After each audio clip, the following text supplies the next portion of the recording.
पंचवटी श्री सीताराम आश्रम की तरफ से लखनऊ में अन्नपूर्णा माता की रसोई की शुरुआत की गई है।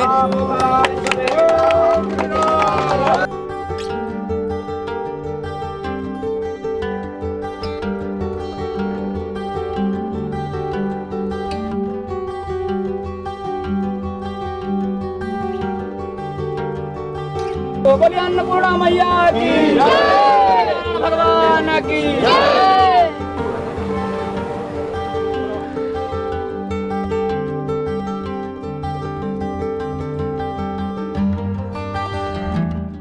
पंचवटी श्री सीताराम आश्रम की तरफ से लखनऊ में अन्नपूर्णा माता की रसोई की शुरुआत की गई है। देश के कई हिस्सों में ये रसोई चल रही है पहले से ही, और 5 रुपए के टोकन में, और ख़ास करके साधु संतों और जो बच्चे जो स्कूल में पढ़ते हैं उनके लिए मुफ्त में इस तरह की रसोई की व्यवस्था करना, खास करके ये लखनऊ में गोमती नगर में हम अभी जहाँ पे मौजूद हैं, हम अभी बात करने की कोशिश करेंगे यहाँ के लोगों से, यहाँ के मीडिया प्रभारी से, और जानने की कोशिश करेंगे कि आखिर ये रसोई कितना, रुपेश जी आप तो इसके साथ बहुत पहले से जुड़े हुए हैं संस्थान के साथ, किस तरह की रसोई की शुरुआत आज लखनऊ में पहली बार इस तरह की रसोई की शुरुआत हो रही है? थोड़ा सबसे पहले देश के सभी भक्तों को विजयादशमी की बहुत सारी शुभकामनाएं।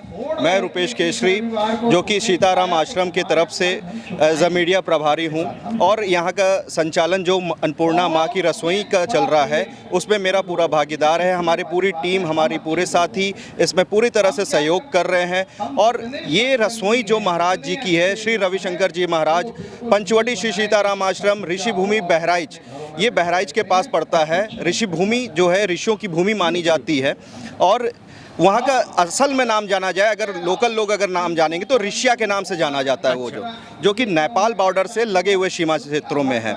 और ये अन्नपूर्णा माँ की रसोई आपके अयोध्या, गोंडा, बहराइच, नानपारा, सावस्ती और गोंडा, ये सब जगहों पे 6 रसोइयाँ महाराज जी की चल रही है। और 7वीं रसोई का यहाँ पे जो स्थापना है आज 24 अक्टूबर विजयादशमी के दिन 2023 को यहाँ लखनऊ गोमती नगर में संगम पार्क पे आपका स्थापित किया जा रहा है। जो कि महाराज जी का कहना है, साधु संत, स्कूल ड्रेस में बच्चे और छोटे बच्चे हैं जैसे, और जो 5 रुपए भी नहीं दे सकते हैं उनको आप निःशुल्क भोजन कराएं, बेझिझक, बेस्वार्थ। तो ये रोजाना यहीं पे चलेगा? रोजाना यहाँ पे चलेगा। कितने बजे से कितने बजे तक? 12 बजे से 3 बजे तक ये रसोई हमारी चलेगी, और दिसंबर तक हम लोग का अनुमान है कि 5 रसोइयाँ हम लोग और संचालित करेंगे लखनऊ के अंदर। जी, कोई जगह भी चिन्हित हुई है या अभी करेंगे? जगह बहुत से हम लोग ने चिन्हित कर रखी है, लेकिन अभी हम उसके बारे में नहीं बताना चाहते हैं। बताइए, ये जो रसोई है इसको किस तरीके, क्योंकि 365 दिन आप मुफ्त में इतने लोगों को खाना खिलाएंगे, तो किस सहयोग से कैसे चलता है? और अगर आप जनता से कुछ निवेदन करना चाहें। ये जो रसोई का संचालन चल रहा है, ये पूरे लखनऊ के और आसपास के इलाके, बाहर से भी कुछ लोग हैं जो कि जन सहयोग कर रहे हैं अपने इच्छा अनुसार। जिसकी जैसी इच्छा हो, जिसकी जैसी श्रद्धा हो, जिसका जैसा भाव हो। क्या क्या लोग सहयोग कर सकते हैं? जैसे पुराने बर्तन हो, वो बर्तन किया है लोगों ने। जो अनाज दे सकते हैं अनाज दे दें, जो धन से संबंधित अगर कर सकते हैं सहयोग, वो धन से कर सकते हैं। नहीं कर सकते हैं, यहाँ आके एक कलछुल अपने हाथ से किसी को भी खाना भोजन करा के वो कर सकते हैं। इस तरह की रसोई की शुरुआत लखनऊ में पहली बार हो रही है। क्या आपको क्या लग रहा है कि कितना अच्छा एक नेक काम, सामाजिक काम? बहुत ही अच्छा सामाजिक काम है।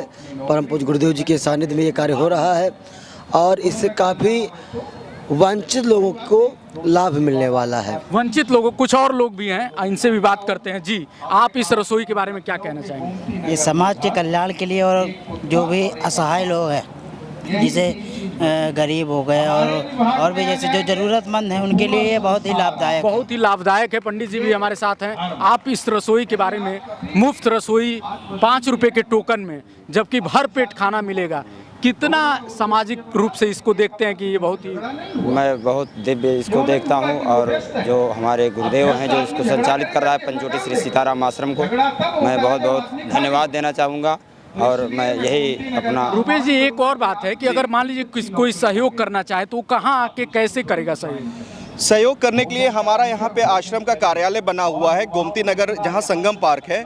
यहीं से कुछ ही दूरी पे आपका है M2/1 832 विनय खंड गोमती नगर 2। ये एड्रेस मैं नीचे वीडियो में भी दे दूंगा, आप देख लीजिएगा और वहां जाके सहयोग कर सकते हैं। जी बिल्कुल, और हमारे जो भी कार्यकर्ता हैं उनके नंबर भी आपको मिल जाएंगे, उसी वीडियो में आप लिंक कर सकते हैं, उसके जरिए आप अपना सहयोग के लिए कॉल कर सकते हैं, व्हाट्सएप कर सकते हैं, मैसेज कर सकते हैं। आप अपने माध्यम से जैसे भी चाहें वैसे कर सकते हैं। ये जनहित के लिए है। अपने सानिध्य, गुरु जी के सानिध्य में पंचवटी श्री सीताराम आश्रम की तरफ से मेरा बहुत बहुत धन्यवाद। तो ये जो आज से कार्यक्रम शुरू होगा, तो जो भी आप लोग जो खिलाएंगे रसोई के जरिए, वहाँ पे क्या वॉलंटियर्स सभी आश्रम के होंगे या बाहर के लोग आके कैसे? यहाँ बाहर के भी लोग जो अपना आके श्रम दान करना चाहते हैं वो आकर के बेझिझक कर सकते हैं, इसमें कोई आपत्ति नहीं है।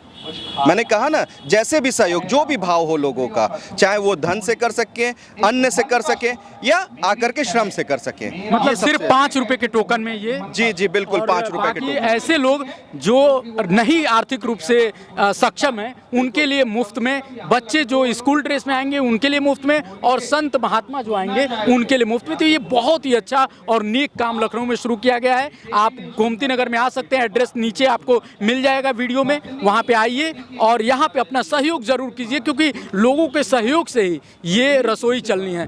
तो आपको अभी हम संत जो गुरुदेव जी हैं उनकी भी वाणी सुनवाएंगे, और मुख्य अतिथि दिनेश शर्मा जी ने आज क्या कहा इस रसोई के बारे में वो भी सुनवाएंगे इस वीडियो में। आप देखते रहिए लाइव यूपी न्यूज़ 24। नमस्कार। अंतरात्मा कहती कुछ तो है जो अभी किया नहीं है, कुछ तो है जो किया नहीं। और जब आप ध्यान रखिए, जब आप कुछ ऐसा कर्म करते हैं, मैं आपको उदाहरण दूं, कभी संस्कार शालाएं आई है, अभी मैंने तो जान करके निरीक्षण में भेजा था संजीव जी को कि लखनऊ बहुत घूमे हैं, चलिए नेपाल की तलहटी घूमिए और जाइए उन बच्चों को देखिए। अगर किसी को भगवान का दर्शन करना हो तो बहुत आसान है। मैं तो कथाओं में कहता हूँ कि 2 किलो मिठाई लो, तुम नगर में बांटोगे तो लोग कहेंगे नहीं नहीं शुगर है, मैं क्या आज डायबिटीज है। हम नहीं, अगर भगवान का दर्शन करना है तो जाइए जहाँ बच्चे खेल रहे हों भावग्रस्त, और वो मिठाई बांटिए, और वो मिठाई खाए के जैसे मुस्कुराएंगे वैसे गोविंद प्रकट हो जाएंगे।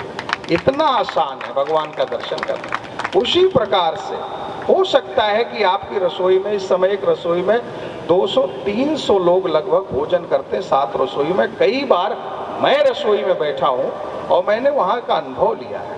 एक छोटा सा बच्चा आया, मैं आपको 1-2 उदाहरण दूँ। एक छोटा सा बच्चा आया था और वो 4 टोकन मांग रहा था। तो मैंने पूछा कि तुम 4 क्यों ले रहे हो, तुम तो छोटे हो। तो उसने कहा कि पापा नहीं है, बाहर गए हैं, बम्बई गए, माँ हमारी बीमार है और हम 3 भाई हैं गुरुजी। तो माँ ने ये 20 रुपया दिया और कहा कि जाओ अन्नपूर्णा रसोई चले जाओ और 4 टोकन ले आओ, तुम लोग खा लोगे और थोड़ा सा हम खा लेंगे। तो हमारे घर में स्थिति नहीं है। एक उदाहरण ये मैंने देखा। एक उदाहरण और देखा, एक वृद्ध व्यक्ति आ रहा था, लेकिन ये हुआ कि महाराज जी का प्रवचन है और अन्नपूर्णा रसोई का एक आकर्षण है, तो मैं जल्दी आया। और जल्दी भागने का बात मैं कभी नहीं करता हूँ, लेकिन इसलिए आज कर रहा हूँ कि दूसरे जो पहले से सेटल्ड है कार्यक्रम वो छूट जाएंगे। ईश्वर का नमन करना और ईश्वर में विश्वास करना है, मैं समझता हूँ धर्म का ये मुख्य सार है। आज समय के बदलाव के साथ व्यक्ति चिंतनशील होने के बजाय वो चिंता युक्त हो गया है। उसको सुख की चिंता है, लेकिन पराये के दुख का प्रतीक्षा भी उसे है। और ये गड़बड़ क्यों हुआ, उसका मुख्य कारण ये हुआ कि जो जैसे घर में हम लोग पेट खराब हो जाए, बदहजमी हो जाए, तो कहते खिचड़ी बना लो, स्वास्थ्य ठीक हो जाएगा। जब रसोई में खिचड़ी बनती है तो स्वास्थ्य को ठीक करती है, लेकिन दिमाग में जब खिचड़ी पकने लगे तो फिर उसका कोई जवाब, उसका कोई इलाज नहीं हुआ करता है। आज इस सांसारिक युग में व्यक्ति इतना व्यस्त हो गया है, कंप्यूटर और मोबाइल के युग में, कि उसको घर के पकी हुई खिचड़ी के स्वास्थ्य को सही करने का उसके पास समय नहीं है, क्योंकि दिन भर उसके दिमाग में खिचड़ी पकती है। कि मेरे पास क्या है ये महत्वपूर्ण नहीं है, दूसरे के पास क्यों हो गया ये मेरे कष्ट का कारण बन जाता है। हमसे कोई पूछ रहा था कि आपके लखनऊ में बहुत दुखी दिखते हैं लोग। हम कहा लखनऊ में नहीं, पूरे भारतवर्ष में दुखी दिखते हैं। बोले दुख का कारण क्या है? हमने कहा दुख का सबसे बड़ा कारण है पड़ोसी का सुख। पड़ोसी सुखी है यही जान जान के हम तो दुखी है। इसलिए पड़ोसी का सुख जिस दिन मेरा सुख और पड़ोसी का दुख मेरा दुख हो गया, यानी सर्वे भवन्तु सुखना, सबके सुख में मेरा जिस दिन सुख हो गया, उसी दिन हम लोग अपने आत्मसंतुष्टि के भाव से सबसे सुखी हो गए।